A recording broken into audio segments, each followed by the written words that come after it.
Welcome to Swords and Hammers. Truth comes clothed in tales, and the soul remembers what the mind alone forgets.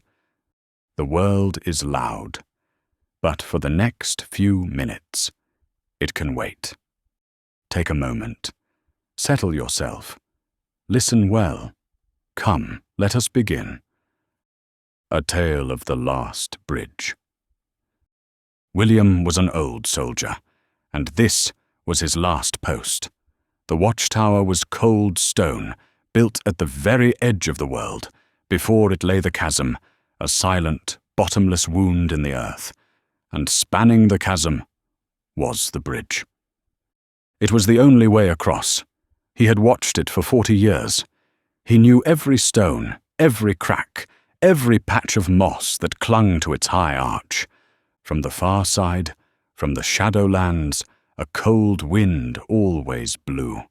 It carried no scent of rain or soil, only the clean, sharp chill of finality. His duty was simple. He kept the tower's signal fire lit. He ensured nothing crossed the bridge that was not supposed to. He performed his duties with the precision of a life spent in the king's service. He checked the ropes.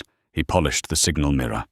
He sharpened his short sword, though he had not drawn it in a decade. But sometimes, in the deep quiet of the third watch, his hands would still. He would look at the bridge, and a tremor would find him. He knew the king's laws. He knew the king's promises. He had built his life on the king's victory. But the bridge was real, and the chasm was deep. One night, a storm gathered over the shadowlands. It was a storm of darkness, not of cloud. The blackness pressed against the tower's narrow windows. The signal fire seemed to shrink, its light swallowed by the immense, hungry void. The cold from the chasm grew teeth. It bit through the stone walls, through his thick cloak, and settled deep in his bones. This was the old fear, the one that came before reason, before faith. It was the fear of the dark. His heart hammered against his ribs. His breath came short. He felt the ground of his being become unstable, as if the tower itself might fall into the abyss. To steady himself, he went to the foundation stone of the watchtower, the very first stone laid. He knelt, his old knees cracking, and placed his trembling hand upon it. Carved deep into the granite was the king's sigil, a mark that pulsed with a faint, warm light of its own. As he traced its shape, the old story came back to him. Not a story he had seen, but one every soldier of the Legion knew as well as his own name. The story of how the bridge was won. The Shadowlands had a master then, and its power reached across the chasm, poisoning the king's lands. No army could cross the bridge to face it. No man could withstand the terror. So the king came. He came alone. He wore no crown. He carried no sword. He simply walked onto the bridge, and the darkness itself rose to meet him. The Legion, watching from the hills, saw him consumed by the shadow. They saw the light of his presence extinguished. For 3 days, there was only silence from the chasm. The world held its breath. Then, on the 3rd day, a light appeared on the far side. It was the king. He walked back across the bridge, but he was not the same. He was wounded, yes, but the light that came from him was brighter than the sun. The darkness couldn't hold him. Death couldn't hold him. He had walked into the heart of the enemy's fortress and broken its power forever. Before he departed, he set his own hand to the watchtower's foundation. And where he touched it, the stone held his light. William kept his hand on the sigil. The light was not hot, but it was solid. It was real. The fear in his chest did not vanish, but it now had a companion. The story was a shield. The memory was a sword. He stood up, his back straight, and went to tend the fire. The years passed as they always do.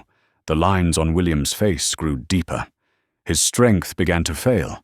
His hands, once steady enough to fletch an arrow in the wind, now shook when he lifted his morning cup. The fear of the bridge changed. It was no longer a distant threat. It was a close companion, the quiet knowledge of a slow, humbling decline. He knew his watch was ending. One morning at sunrise, a rider appeared on the road. He was not a soldier. He was a royal messenger, his tunic bearing the king's own colours. He dismounted and gave William a simple scroll, sealed not with wax, but with a fleck of pure light. William's hands trembled as he broke the seal. The message was not a new set of orders. It was only 2 words: "Come home."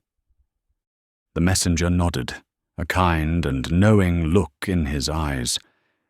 He mounted his horse and rode away, leaving William alone with the summons. He looked at the tower that had been his life. He looked at the chasm. He looked at the bridge. But William's time had come. The king had called for him. He could stay. He could barricade the door and tend the fire until his oil ran out, until his strength gave out, until the final darkness took him in his chair. It was a choice. He could trust his fear, which was known and familiar, or he could trust the king, who was known but unseen. That night he didn't panic. He performed his duties. He polished his old helmet until it gleamed and set it on the table. He swept the stone floor one last time. He filled the lamp with fresh oil, ensuring the fire would burn brightly for the soldier who would come after him. Every hour he returned to the foundation stone.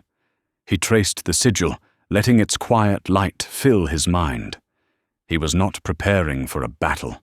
He was preparing for a journey. This was the final discipline. It was an act of the will, against the current of his blood. At dawn he was ready. He did not take his sword. He did not wear his armor. He took only the simple walking staff that had leaned by the door for years. He opened the tower door, and the cold wind from the chasm met him. It whispered of loss. It whispered of pain. It whispered of the great, final loneliness. He took a breath. He stepped out of the tower. He walked to the edge of the chasm. The bridge seemed longer than he had ever remembered. Its stones were slick with a cold dew. He planted his staff. He took the first step, and then another. He did not look down into the blackness. He looked forward. The whispers rose around him, plucking at his resolve. They showed him memories of failure, of shame, of every moment he had not been the man he was meant to be. The cold seeped into him, trying to freeze his heart. But he kept walking, his eyes fixed on the far side of the bridge. And as he walked, he saw it. A faint light. It was a light he recognized. It was the same warm, steady glow as the sigil on the tower stone. It was not a distant star. It was a destination, a welcome. The whispers of the chasm began to fade, not because he fought them, but because a greater truth was pulling him forward. The bridge was long, the walk was hard, but it was only a walk. He was not being unmade. He was not being erased. He was simply crossing. The light grew brighter, warmer. He could feel its heat on his face. He took the last step, planting his staff on solid ground. He was across. He looked up, and a figure was there, waiting for him, with wounds in his hands that radiated like the sun. Selah.